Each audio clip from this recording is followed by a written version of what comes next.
Welcome to Crochet Basics Part 14. In this video, we're going to learn how to join on new yarn or how to change colors. This is a really important skill to know how to do, and it's so super easy. This is something that you can do with any stitch. You can make designs out of this. It is very simple. Please, please, please, whatever you do, do not tie knots when you want to change your yarn. Add another skein. Please, please do not tie knots. Knots come undone. I have seen it happen. I have seen hard work come unraveled because tied knot and clipped way too close to the knot, and over years it comes undone. All right, so I'm going to show you in this video how to do it, leaving a tail in to weave in, and it's just super easy. All right, so I'm doing single crochet here, just a tiny little piece, and I'm on my second row, and I've decided this is where I want to change my color.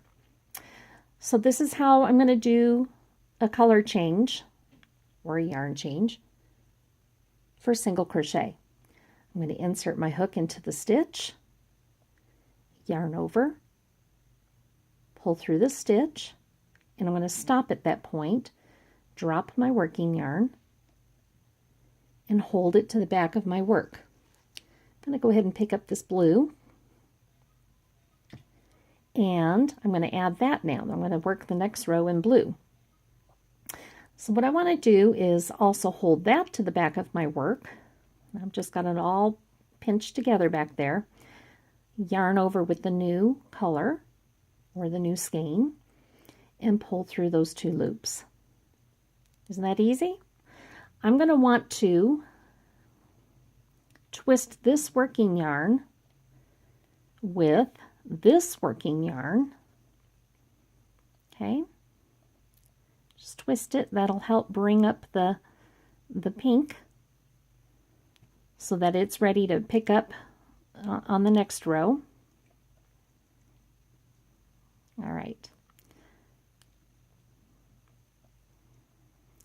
But I actually am still working with the blue. All right, so I'm going to do a chain one turn because I'm working in my single crochet. All right, so my new row is worked in, the new color. And don't worry about if things look a little bit loose. You can snug them up a little later. And when you weave in your ends, that's very doable. All right, so I'm going to work to the other end here.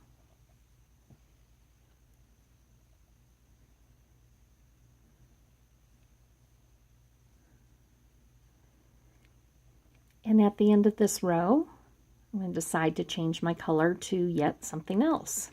So we'll set that down. And we're going to pick up this light pink. Okay, so same thing is going to happen. I'm holding all of that to the back.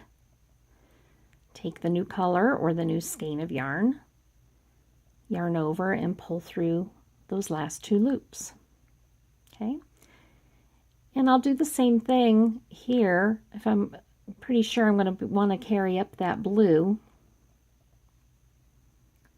to use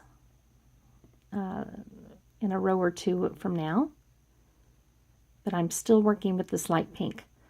All right, so I just did one twist there. All right, so chain one. Actually, I'm going to do the next row in half double crochet so I can show you how to change your colors for half double. Okay, so it's half double. I've chained two. That's going to stand in the place of the first stitch. So I'm going to work in the second stitch. Yarn over through all three.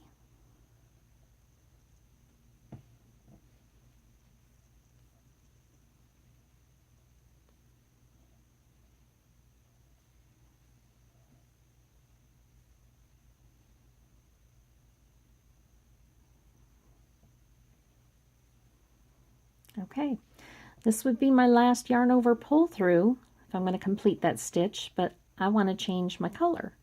So I'm going to hold this to the back.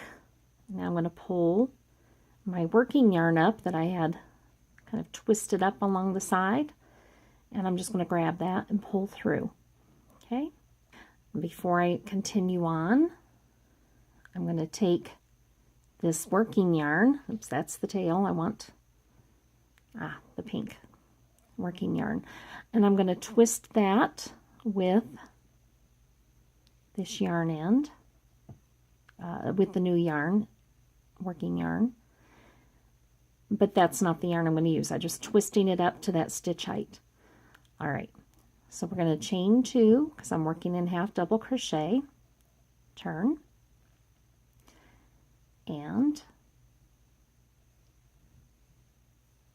there we go.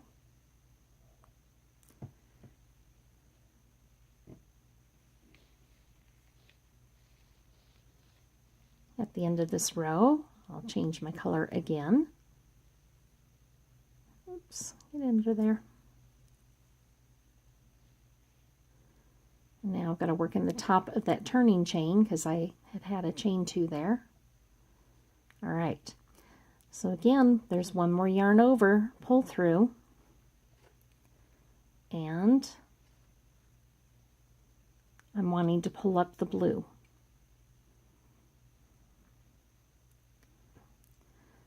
So there we go. And now I've switched my color to blue because I'll want to continue working with that rose color. I'm going to go ahead, twist that up, but continue working with the blue. All right, because this next row is going to be double crochets, I'll do a chain 3 turn. Okay, and we'll move into the second stitch over.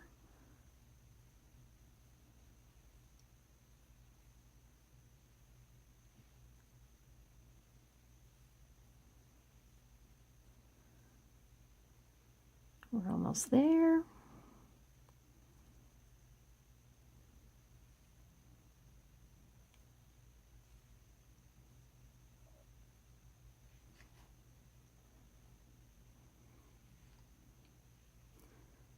All right, the top of the turning chain. Because this is double crochet, I'm going to continue on, yarn over through the first 2 loops, and then I'm going to stop. And that's when I'll drop my working yarn to the back. And, okay, I forgot to twist this one up higher, so we're going to grab it anyway just so I can show you. Yarn over, pull through. This, of course, is not ideal, and that's not what I would want to do. It would probably be better just to cut the yarn and start with a fresh end if I make that mistake in a blanket or something like that. Anyways, that's how you change your color. It's that last yarn over, pull through, and you'll get your stitch that way. You can see you get your completed previous stitch is completely all the same color. Okay, and your turning chain is ready to be in the new color. So that's how you do it. I'm showing you here for single, half double, and double, but it really applies if you're going to do shells, bobbles, whatever stitch pattern you're doing, even if you're just working a design. And I'll show you a blanket where I did this. I'll show you at the end of the video. All right, so for something like this, stripes, you can leave your ends and then just weave them all in at the end. It depends how big a block of stripes you're doing. If you're constantly changing it, you might want to try something like this where you're twisting your yarn up as you work. I forgot to do that here, and you can see that that doesn't look very nice. And over here, this is really not so bad at all. Remembering too, putting a border around that would just wrap right over those different colored ends. Okay, that's the end of joining a new yarn or changing colors. I hope that was helpful. We'll see you in the next video. So this is the blanket that I had told you I would show you. This is all completely made out of the very humble single crochet. But the humble single crochet And the color work, the switching back and forth of the white and the blue made this beautiful, beautiful blanket. This is the front side of the blanket. This is the back side. You can see where I did a little bit of carry over as I was working over the yarn, and the color that's not in use. And you can see that I'm working over the yarns. You can see the blue peeking through here. You can see the white peeking through here. This entire blanket was done double-stranded. Only one strand in use at a time, but working over. So it's a nice heavy blanket. It's beautiful, and it actually is one of my most favorite blankets that I have made. So this is what I had showed you on the video with switching back and forth. Sometimes every single stitch I had to do that. You can see that in there. Lots of flipping back and forth of the yarn. Lots of fun though. All right, just wanted to give you an idea of how this could be useful for you. One application anyway.